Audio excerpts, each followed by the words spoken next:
인생의 마지막 20년을 함께할 친구가 있습니까? 현대사회는 점점 개인화되고 고령화가 심화되고 있습니다. 대만의 외명화 미래의 노후는 그러한 현대인의 고독과 고립을 묘사하며 많은 이들에게 큰 울림을 주었습니다.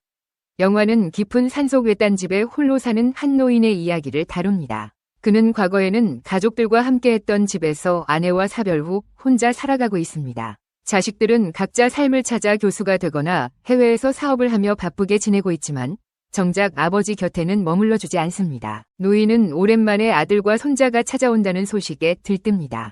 집안 가득 정성스럽게 음식을 준비하며 그들의 방문을 기다리지만 갑작스럽게 걸려온 전화 한 통에 아들은 바쁜 일정으로 오지 못한다는 소식을 전합니다.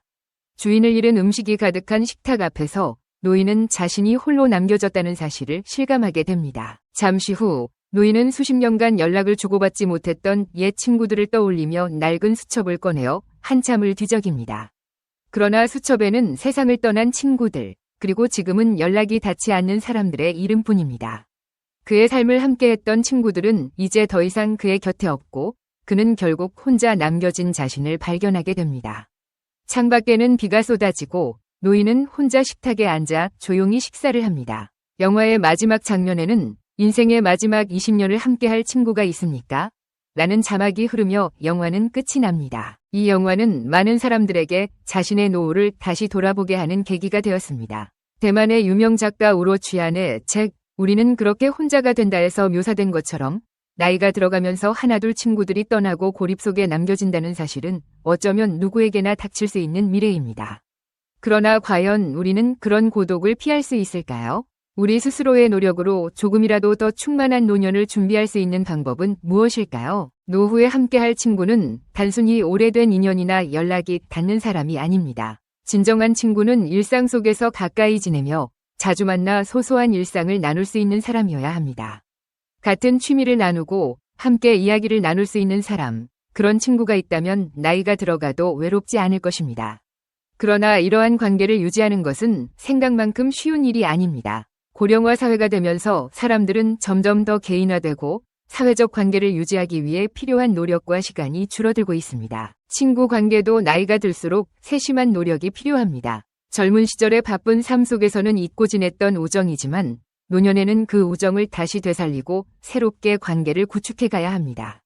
일상 속에서 자주 만날 수 있는 친구, 함께 취미를 나누며 시간을 보낼 수 있는 친구가 있는 사람은 진정한 행복을 누릴 수 있습니다. 현대사회는 100세 시대를 맞이하고 있습니다. 과거에는 칠순잔치가 귀한 나이였지만 이제는 100세를 바라보는 초고령화 사회로 진입했습니다. 60대는 이제 막 노년의 길에 들어선 시기이며 70대는 초로, 80대는 중노인, 90대는 황혼에 접어드는 나이로 볼 수 있습니다. 그렇다면 이런 장수 사회에서 어떻게 살아가야 할까요? 많은 사람들이 장수를 바라지만 단지 오래 사는 것이 중요한 것은 아닙니다. 나이가 들수록 건강을 잃게 되면 삶의 질이 떨어지고 인간관계마저 끊어지게 됩니다. 이런 상황에서 진정한 장수의 의미는 단순한 시간의 연장이 아닌 건강하게 살아가는 데 있습니다. 내 발로 걷고, 내 손으로 먹고, 내 입으로 말하고, 내 귀로 듣고, 내 눈으로 볼 수 있는 건강을 유지하는 것이 노후의 최고의 가치일 것입니다. 그러나 100세 시대를 살아가는 노인들에게는 건강뿐만 아니라 마음의 여유도 중요합니다. 노인으로서의 처세는 단순히 자신의 건강을 지키는 것에서 그치지 않고 남들에게 여유롭게 다가가고 함께 나눌 수 있는 태도를 갖추는 것입니다. 내가 쏜다 는 마음으로 친구들과 함께 식사를 나누고 소소한 기쁨을 공유할 수 있는 사람이야말로 진정으로 노년을 여유롭게 살아가는 사람일 것입니다. 이제는 대접받는 것보다 한턱 쏘는 즐거움을 느껴야 할 때입니다. 친구들과의 술 한 잔, 식사 한 끼에 담긴 소소한 행복을 음미하며 삶의 기쁨을 함께 누리는 것이 진정한 노년의 행복입니다. 나이가 들수록 입은 닫고 지갑은 열라는 말처럼 후회 없이 여생을 보내기 위해서는 나눌 수 있는 여유와 마음이 필요합니다. 우리가 가진 것들을 소중한 사람들과 나누며 인생의 마지막 순간까지 큰 소리로 웃을 수 있는 삶을 살아가야 합니다. 인생의 마지막 20년을 함께할 친구가 있을지, 그들과 함께 웃고 울며 진정한 행복을 나눌 수 있을지 지금부터 되새겨보아야 합니다. 이제는 젊은 시절의 바쁜 삶에서 벗어나 자신을 위해 그리고 함께할 이웃을 위해 여유를 가지는 삶을 준비해야 합니다. 고독하지 않은 노년을 보내기 위해서는 지금 이 순간부터 관계를 소중히 여기고 남은 생을 어떻게 살아갈지 성찰해야 합니다. 결국 인생의 마지막 순간까지 우리에게 남는 것은 물질이 아닌 사람과의 관계입니다. 내 주변의 사람들과 좋은 인연을 이어가고 친구들과 함께 소소한 즐거움을 나누며 살아가는 것이 진정한 행복입니다.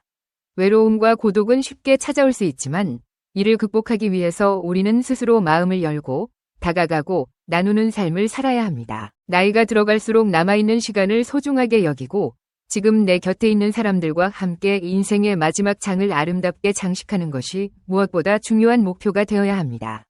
나는 행복할 자격이 있다. 고 믿으며 긍정적이고 따뜻한 마음으로 살아갈 때 그 행복은 현실로 이루어집니다. 이제 우리는 스스로에게 물어봐야 합니다. 인생의 마지막 20년을 함께할 친구가 있습니까?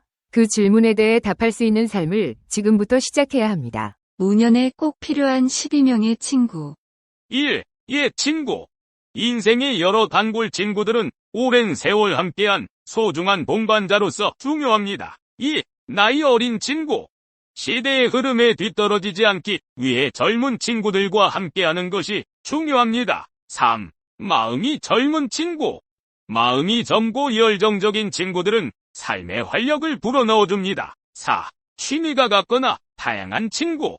취미를 공유하거나 새로운 취미를 함께 찾아나가는 친구들은 삶을 풍성하게 만들어줍니다. 5. 언제든지 전화하거나 만날 수 있는 친구.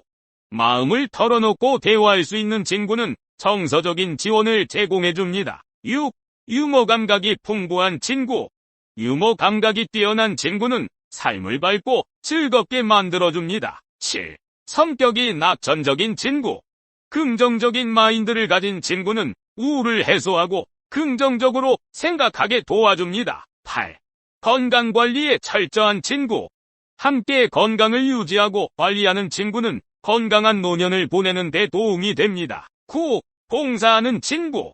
봉사활동을 함께하며 사회에 기여하는 즐거움을 함께할 수 있는 친구는 의미 있는 노년을 보내는 데 도움이 됩니다. 10. 배우자.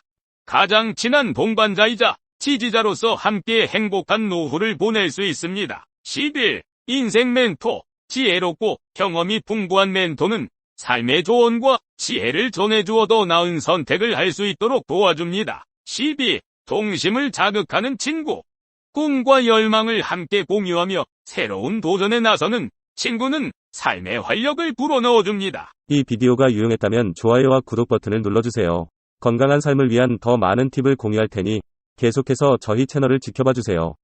감사합니다. 철학 증명 문제. 왜 성필원이 세상에 존재해야 하는가? 왜 무가 아니고 유여야 하는가? 세상에 성필원이라는 존재가 없다고 가정해보자. 그렇다면 아무런 법칙도 존재하지 않을 것이다. 결국 법칙도 어떤 것이기 때문이다. 아무 법칙도 존재하지 않는다면 모든 것이 허용될 것이다. 모든 것이 허용된다면 무는 용납되지 않을 것이다. 따라서 무는 그 자체를 용납할 수 없다. 그러므로 성필원은 이 세상에 존재해야 한다. 철학 문제 증명 끝.